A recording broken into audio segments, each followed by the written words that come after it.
Am I good?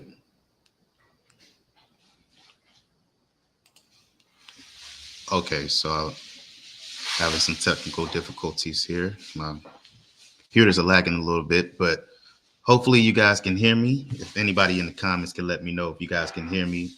Uh, but we're going to tough it out. We're going to tough it out and see if I can give you guys a good latest edition of the Better Than Less Than podcast. My name is Jarrett Hoffman. If you're new here, this Better Than Less Than podcast is all the coverage of the Division II NAIA HBCUs. So if you are a fan of an institution in a Division II and NAIA sector of HBCUs, then this is the podcast for you. We also have podcasts focused on the MEAC and the independent HBCUs of Hampton, North Carolina A&T, and Tennessee State. You can follow that podcast with Chris Stevens. And we also have the SWAC page podcast, which focuses on the SWAC with Ken Rashad and Kendrick Marshall. But excited to bring you the latest edition of the Better Than Less Than podcast. And we're just going to get right into it before my computer shuts down on me. So first up, we have, let's see if the slide pops up. Has it popped up yet on your screen? I hope so, because we have Central State hiring Santonio Holmes as its next wide receivers coach. So you Pittsburgh Steelers fans, if you are not familiar with who this guy is, you are not a real Steelers fan, because this man was the MVP of, I believe it was Super Bowl 44, I want to say, when the Steelers beat the Arizona Cardinals and won one of the greatest Super Bowls we have ever seen. He played for the Steelers for a couple of years, and then he transitioned to the New York Jets, where he was a part of a Jets team that made it to its second straight AFC championship game on a team that was led by Mark Sanchez, a defense anchored by Darrelle Revis, one of the greatest corners in NFL history. Played for a couple of years with the Jets, and then his career kind of died down. And this will be his first coaching opportunity at any level, let alone the collegiate level. He will be joining the coaching staff of Tony Carter, who was recently hired, in lieu of Kevin Porter, who was recently let go after, I believe, 3 seasons as the head coach of Central State.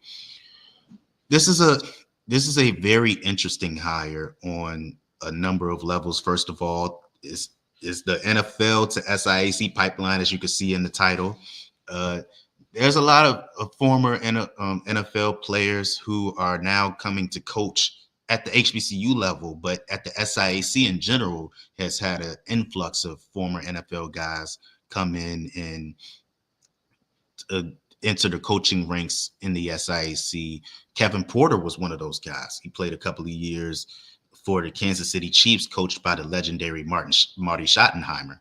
So that Sam Shade, who just left from Miles to Alabama A&M, he's a guy who had some NFL experience, so this is going to be interesting to see how Central State benefits from this. It's always great to have those guys who have the pro experience and has success at the NFL level. Like I said, Santonio Holmes is a guy that, although he never made a Pro Bowl in his career, he was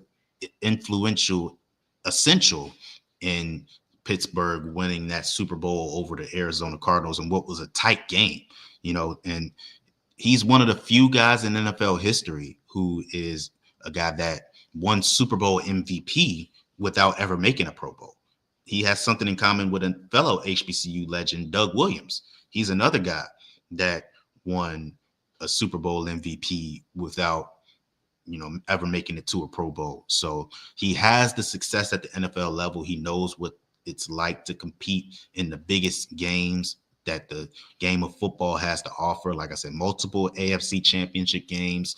He went to a Super Bowl and was Super Bowl MVP. So there's a lot of knowledge that can be gained from a guy like Santonio Holmes to these players. Central State is a team that in recent years, they have hung their hat on their offensive talent. They were one of the few teams that gave Clark Atlanta a tough outing this past season. A Clark Atlanta team that, rose on the scene in their first season under Teddy Keaton and made it all the way to the SIAC championship game.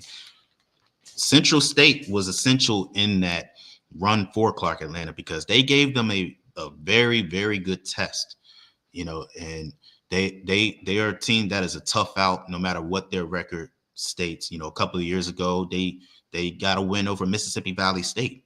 So that lets you know how good this team can be, but they just have not been able to reach their full potential. And hopefully Tony Carter with Santonio Holmes on his coaching staff, maybe he's able to bring a level of knowledge that may not have been present in recent years compared to, past, past regimes. So the thing that I'm curious about is, obviously we talk about the knowledge that Santonio Holmes could potentially bring, but I'm curious, and I say this about all of the NFL guys that come and coach at HBCUs, is the off the field aspect that he may bring. Of course, he's gonna have a wealth of knowledge for these receivers, how to get out on their breaks, and running routes and sticking with the play, blocking and all the technical stuff, locating the ball and all of the technical things on the football field that can yield success. But I'm curious the kind of influence that Santonio Holmes is going to have on these players off the field. How much is he going to preach education? How much is he going to preach, being taking care of yourself during your downtime and staying focused on the task at hand throughout the season? Those are the qualities that I'm interested in. That's the same thing that I say about Deshaun Jackson, same thing I say about Michael Vick, Clinton Portis, who is going to be on coaching staff this year. All of these stars, like all of these star athletes who come from the NFL level and are now coaching at our HBCUs, those are the things that I'm curious about. And not that focus has always been a problem among our HBCU players, because I'm not sure.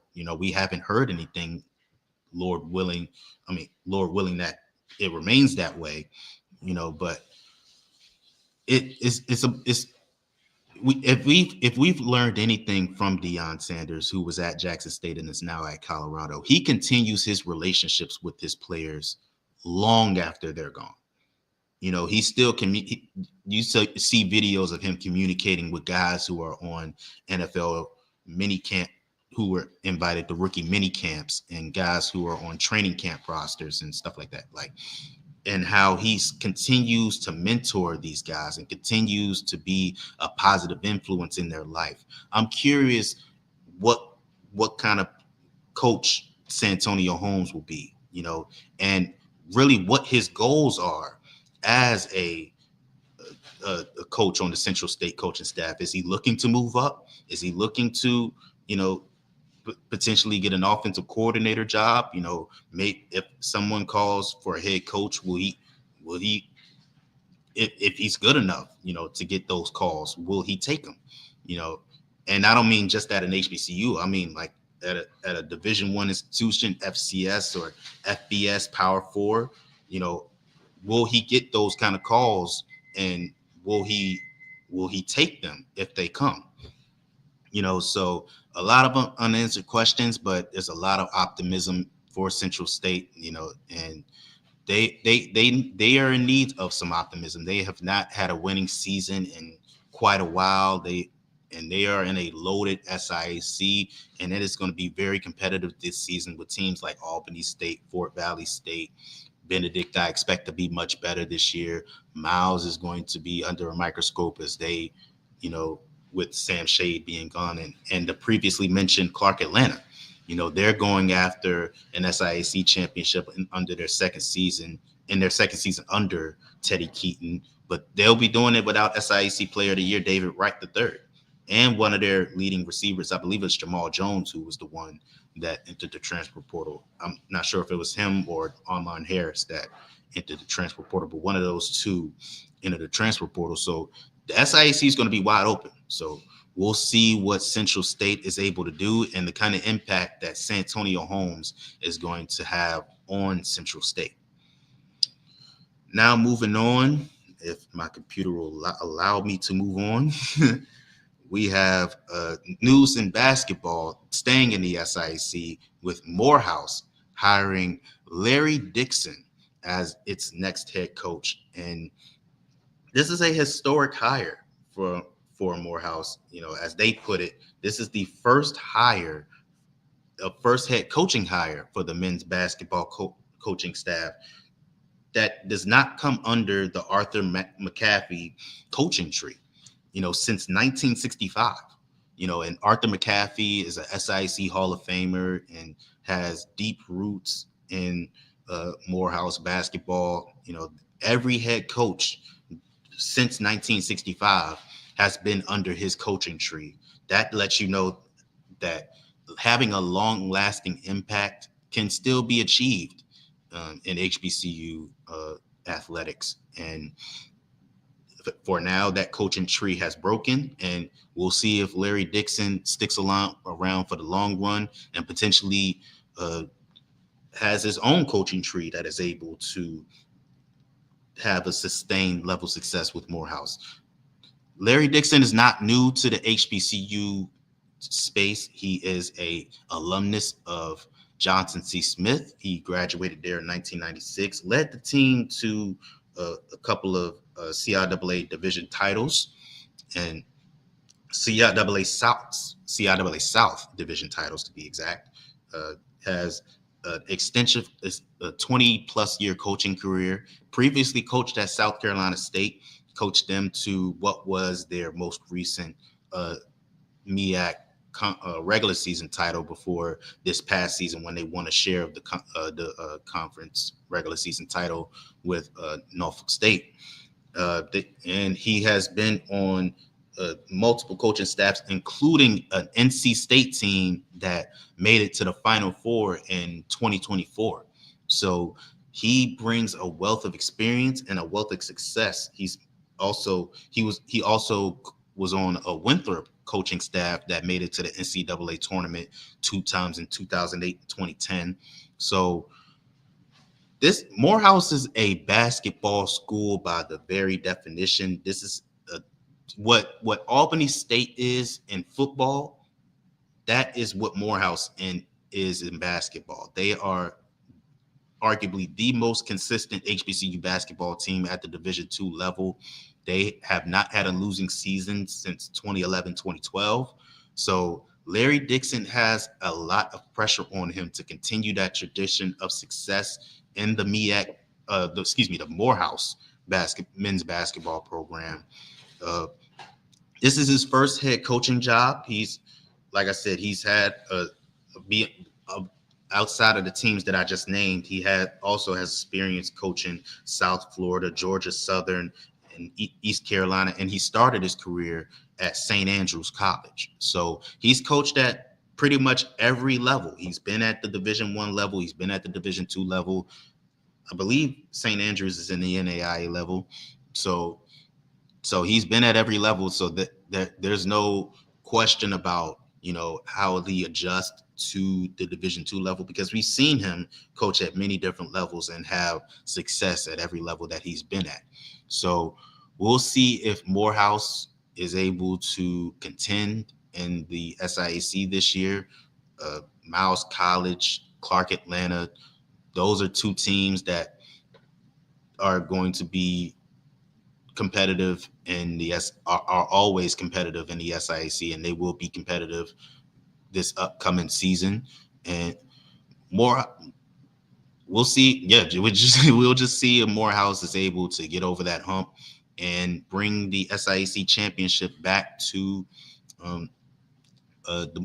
Morehouse. So we had a quote from Coach Dixon upon his hire, and I quote, "I'm honored, humbled, and excited to join Morehouse College and lead one of the most historic and respected programs in HBCU basketball. This is a program with deep tradition and great potential.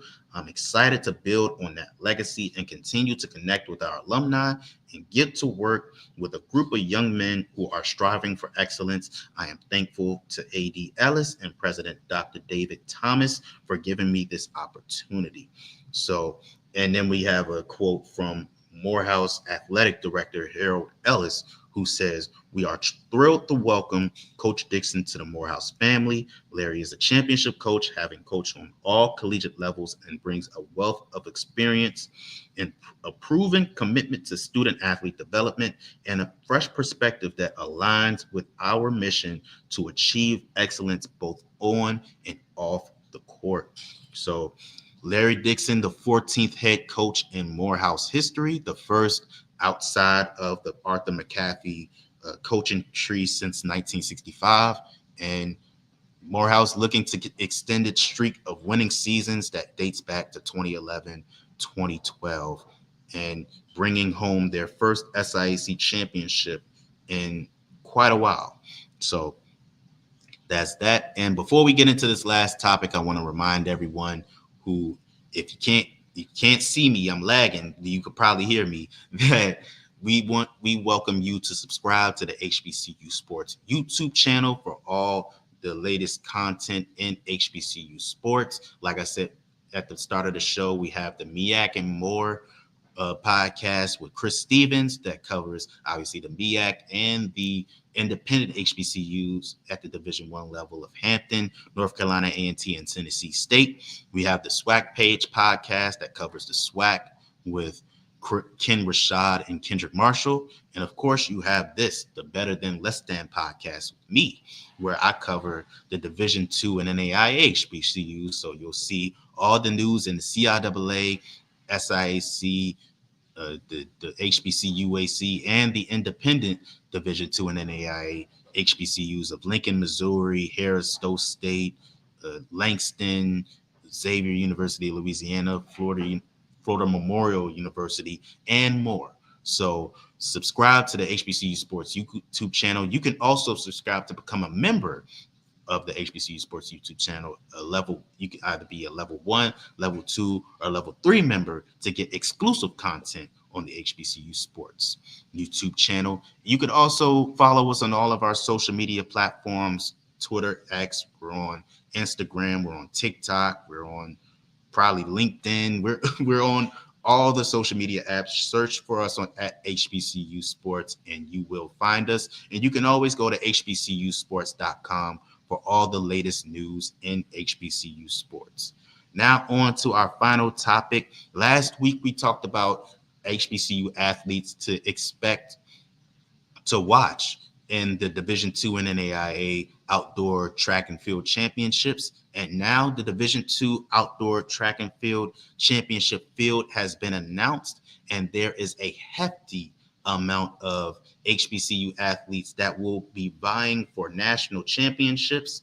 And going at it by the numbers, there are 32 individual athletes that qualified for the NCAA Division II Outdoor Track and Field Championships, 18 of them being first-timers, 14 being returners. And there are 19 men, 13 women, 23 being sprinters, there's 2 distance runners, and 7 field athletes.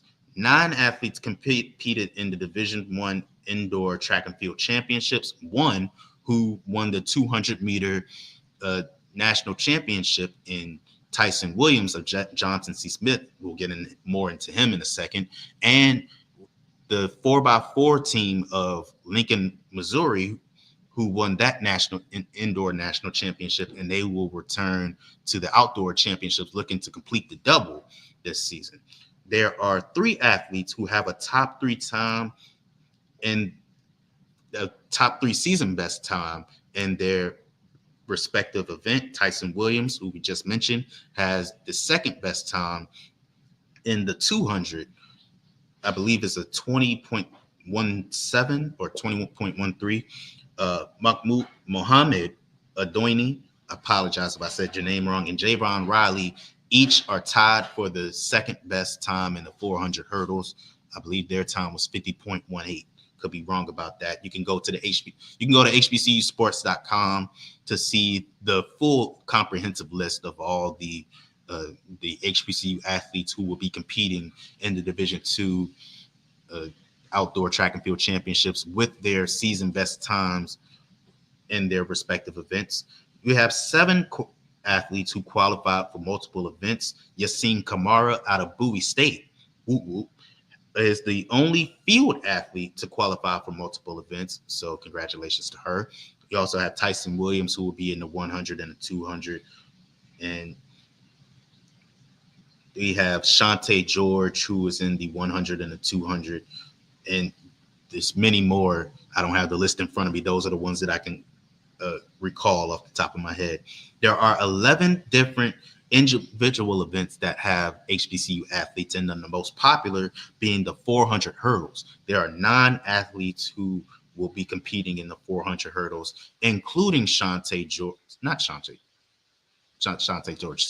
Shavonne Thomas, who I believe finished 5th last year in the 400 hurdles, and Odisha Nanton, who I believe finished 3rd. I could be flipping those around, but both of those two were in the finals of the 400 hurdles last year, and they're looking to potentially get back to the finals and maybe even win it all this time around. The second most popular event is the 200 meters that has 7 athletes. The 100 meters has 5, so does the 400 meters. And then you have the 800, the most popular field event is the triple jump that has 3 athletes in it. There are 13 schools represented and 8 schools with multiple qualifiers. Lincoln, Missouri being the most popular of all of them. They have 9 athletes. Claflin has 4. Albany State and Benedict are both tied with 3. And then we have a 4-way tie with 2 athletes with Johnson C. Smith, Morehouse College, Virginia State, and Winston-Salem State. The other schools that are represented is, of course, Bowie State. You have Tuskegee, you have Edward Waters, and there's 2 more schools that I can't think of off the top of my head. But yeah, there's a lot of HBCU this might be the most that I've seen in recent years of HBCU athletes that have qualified for the HBCU, not the HBCU, the Division II outdoor track and field championships. So congratulations to all of these athletes on qualifying for the outdoor championships. The athletes I'm looking out for, I already talked about this last week, but just to reiterate some of the athletes that I'm really looking forward to seeing how they do, starting with the men. I said his name multiple times, and I'm just going to say it again. Tyson Williams, the 200-meter indoor national champion at the Division II level. Look for him to potentially come away with an outdoor championship as a freshman. That is very impressive to be a national champion as a freshman, and you're going into the outdoor championships and to potentially pull off the double. Now, the 200 meters is his best event. He did qualify for the finals of the 100 indoor, but was unsuccessful in coming away with that championship. It's not his best event. He does have an impressive season best time of 10.21, but where is the track and field championship being located? I believe it's at CSU Pueblo, if I'm not mistaken. It's at Colorado State Pueblo. I could look that up and fact check that for you to see if that is the right location, but I'm almost certain that that's where it'll be this year. But excuse me, but Tyson Williams is definitely somebody to look out for in this year's outdoor track and field championships. Already has a champion as a world championship to his belt, a national championship, to his belt, and looking to add another one. Keeper Moore is someone who made it to the finals of the 100 last year and 100 and 200 last year. And I definitely think he has what it takes to do that again. Sidebar, yes, it is CSU Pueblo, but Keeper Moore he will also be in the 4x1, and look out for, well, I'll talk about Albany State's 4x1 team in a second. But Keeper Moore is someone who has been one of the most consistent performers in Division II track and field for many years now. He's going into it. He's concluding his junior year, and we'll be lucky if he remains at Albany State after this year. I'm pretty sure some schools are going to come calling for him. We just had a Central State field athlete who was just signed by Purdue. So congratulations to that young lady. So Keeper Moore is a guy that has some impressive times on him, has a 10.25 season best in the 100, 25.1 in the 200. It's not his best times. We saw last year in the prelims of the 100, he ran in last year's outdoor track and field championships, he ran a sub 10, which is very rare at the Division II level for an athlete to run a sub 10 in the 100. He ran a 10.13 in the finals and finished third in the finals of the 100. Finished third in that event, and then finished fifth in the 200 last year. His teammate Ed Gilbert finished third in the 200 last year. So we're looking to see if Keeper Moore is able to improve on his times and maybe even come away with another top 3 finish. Hopefully comes away with as the national champion. But we'll I'm looking forward to see what he does. Another guy that I'm looking forward to and look forward to hearing this school pop up a lot, but Shareem Hamilton out of Lincoln, Missouri, 400-meter hurdles. He didn't have the performance in the outdoor championships that he may have wanted.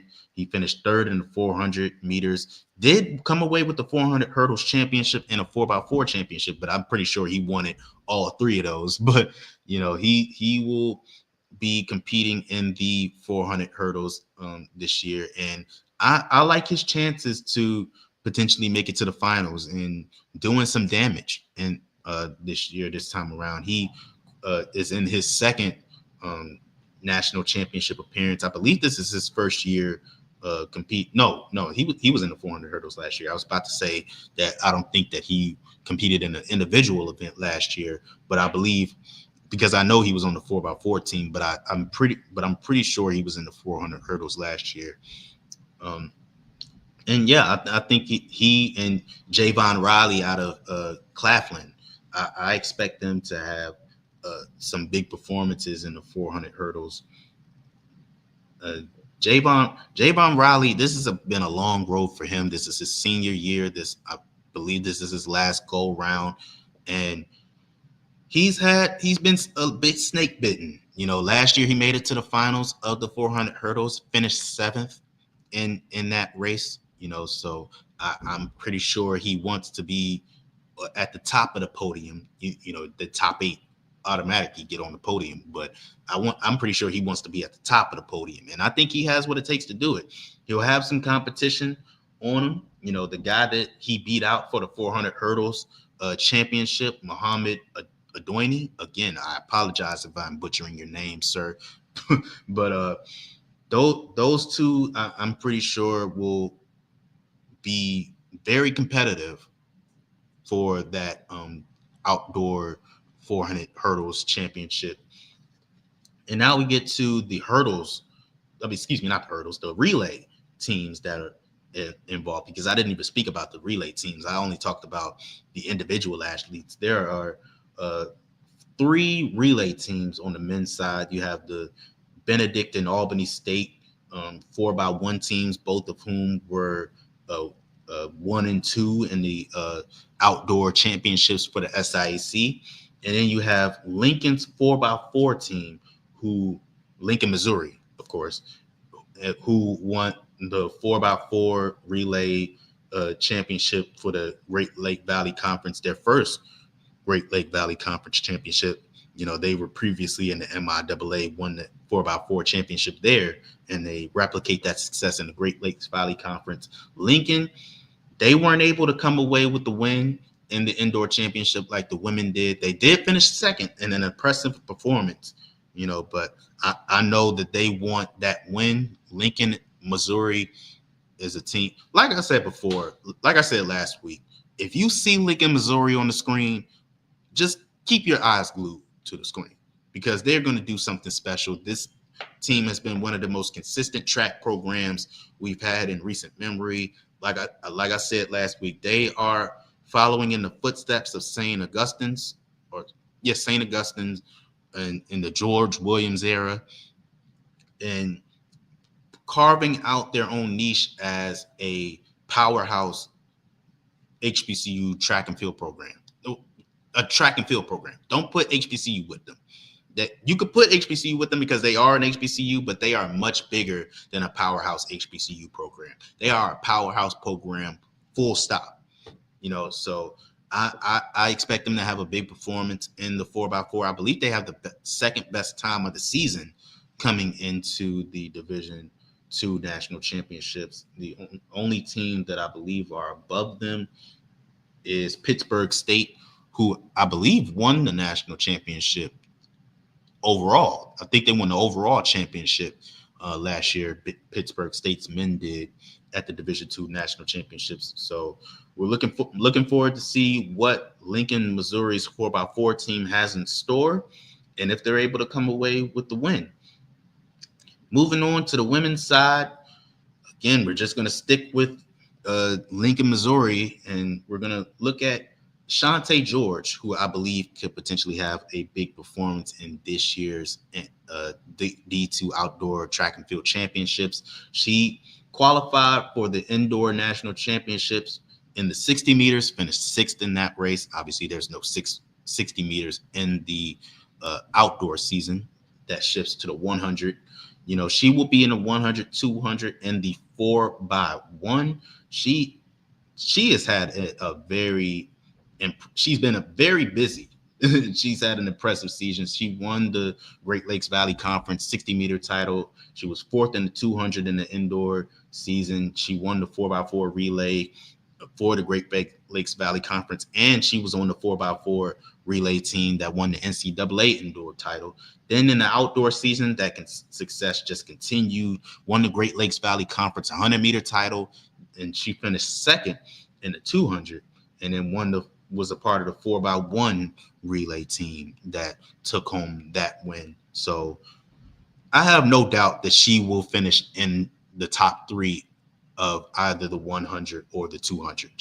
It's more likely the 100 because that's her best event, but I absolutely see her coming away with a top three finish, if not at the top of the podium.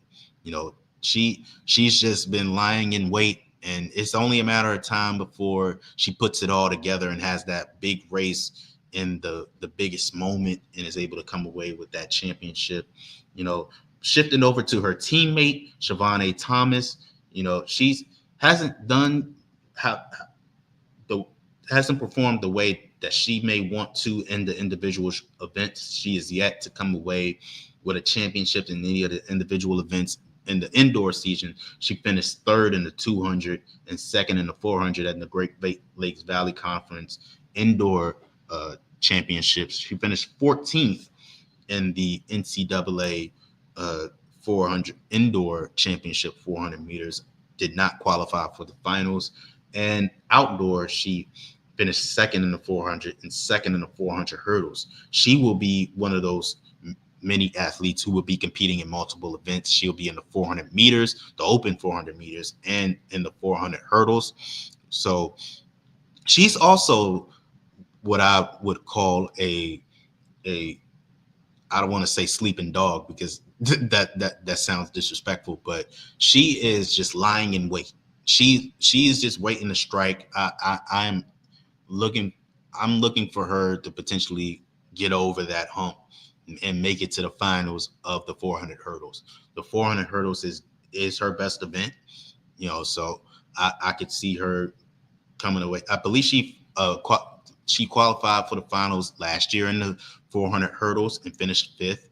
Her teammate Odisha Nanton, who, spoiler alert, I'm about to speak on, finished third in that event, or second. I believe she was second last year in the 400 hurdles. So, as I mentioned, Odisha Nanton is the one that beat out her teammate uh, uh, uh, Shavonne Thomas in the 400 hurdles for the Great Lakes Valley Conference Championship. I don't believe that she was. I didn't see any information about her involvement in the indoor championships for the Great Lakes Valley Conference, so I'm not sure if she participated in the indoor season, or what was the reasoning why she wasn't more involved in the indoor season. But she has come into the outdoor season and had some success. Like I said, she won the 400 hurdles championship and was on that 4x4 relay team that took home the win. And she finished fifth in the open 400. So she'll only be in the 400 hurdles, and I would not be surprised if she won it. I would not be surprised if she won it. She has just been building up uh, for this, to potentially to finally break that glass ceiling and win that national championship, that individual national championship that she's been working so hard for. So I'm look forward to watching Shavonne Thomas and Odisha Nanton, because I believe they both will be in the finals, and one of them, if not both of them, could finish in the top 5, and one of them for sure will be in the top 3. I believe it'll be Odisha Nanton. And then we conclude with Lincoln's 4x1 and 4x4 team. I believe they are the only relay team, men or women, that has two teams, that has two relay teams. Them being in the 4x1, 4x4. The others only have just either 4x1 or 4x4. And they're the only HBCU women's relay team that will be represented in the outdoor track and field championships. And they have been the most dangerous track relay team in Division II track and field. They're the most consistent. Every time they're at an event, expect them to be in the top 3 and a threat to win the whole thing. They don't make many mistakes. If they make mistakes at all, they have that cohesion, they have that chemistry, and I would not be surprised if they pulled off the double and won both relays. Won it all. The Lincoln, Missouri track and field team. It's not much more I can say about them. They are the most consistent track and field program that we have going at the Division I or Division II level. Every time they are in a national championship, they come away with a win some way, somehow, or a top 3 finish. And I don't think this year is going to be any different.